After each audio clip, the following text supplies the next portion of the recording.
explicar la odisea de nuestro trabajo. Todo partió con el recipiente. ¿Cómo íbamos a hacer el recipiente? Primero surgió la idea de un acuario, después surgió la idea, no, tenemos que hacer una caja y esa caja forrarla, pero para poder llegar a la conclusión teníamos que conseguir algo bueno, bonito y barato, siempre las tres veces. Y lo único que conseguimos bueno, bonito y barato y que soportara el peso de tanto volumen de agua fue el trupán.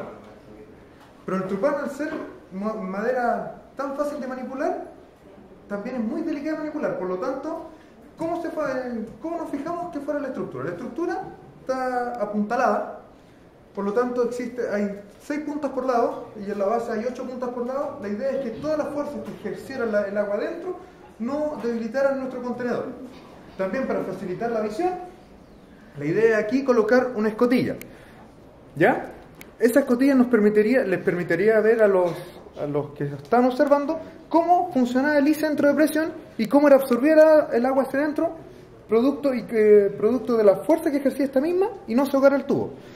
¿Por qué no? Y aquí surge la pregunta ya más hasta misteriosa, paradigmática. ¿Por qué no pusimos la ventana al otro lado donde estaba la hélice?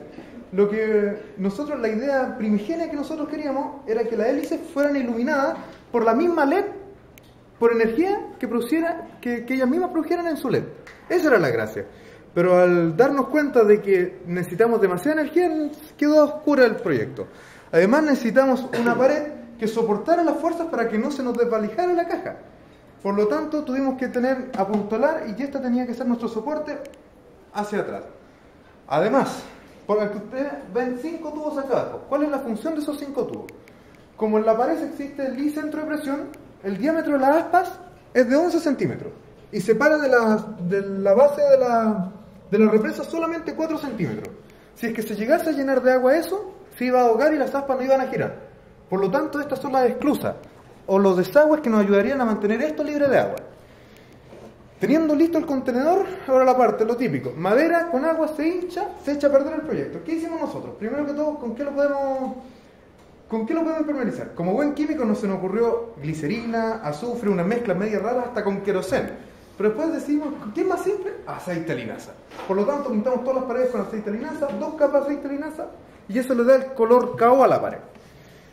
Pero como somos ingenieros, tenemos que ponerlo en el peor de los casos. Por lo tanto, después del aceite de linaza, lo impermeabilizamos con, si se dan cuenta aquí, permiso, ya que lo probamos, existe plástico, que también reforzaría el aceite de linaza, y esto está pegado con cola fría para madera, lo cual haría esto totalmente impermeable.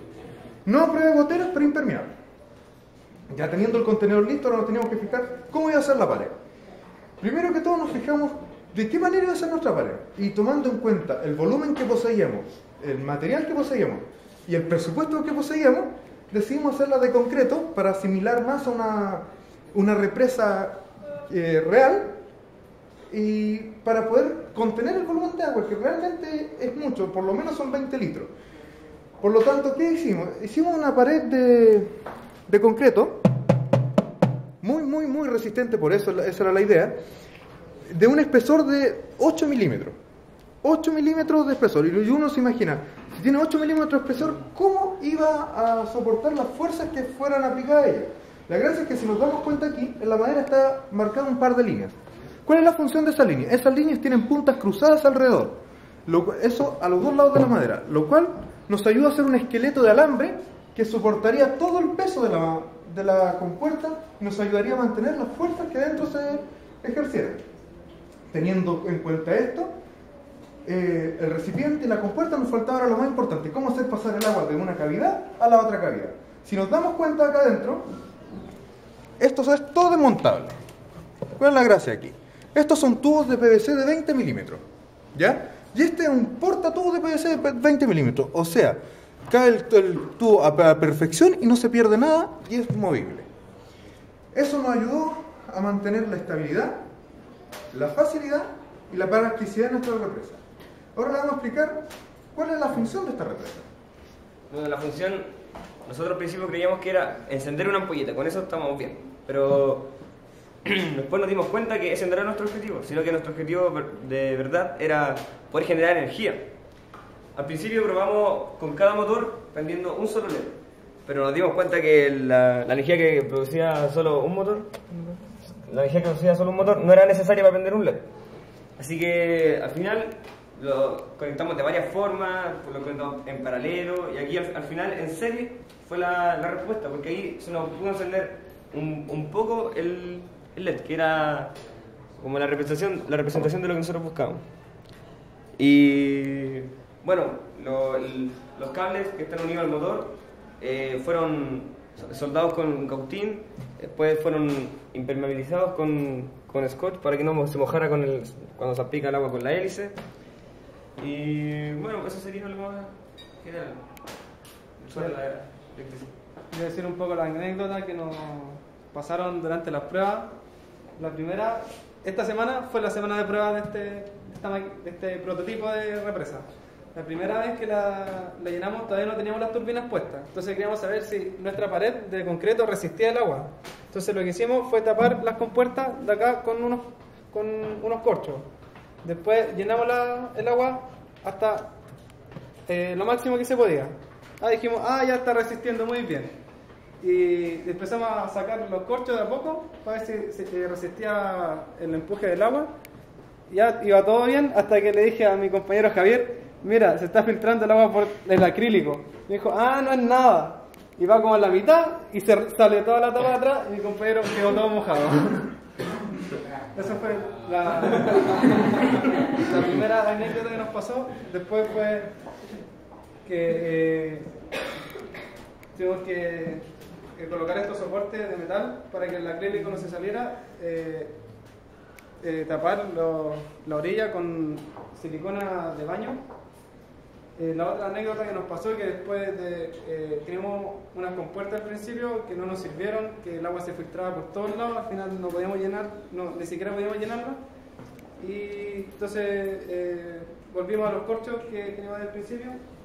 Después, como el agua salía muy rápido, acá adentro, si puede grabar, por favor. Estos tubos también son desmontables y están tapados a la mitad porque al estar abierto entero, el agua salía tan fuerte que empujaba la hélice, pero tapaba con agua el motor, entonces al final no iba a funcionar nada. Entonces tuvimos que poner esto aquí, que esa fue otra cosa otro problema que nos fue apareciendo en el camino.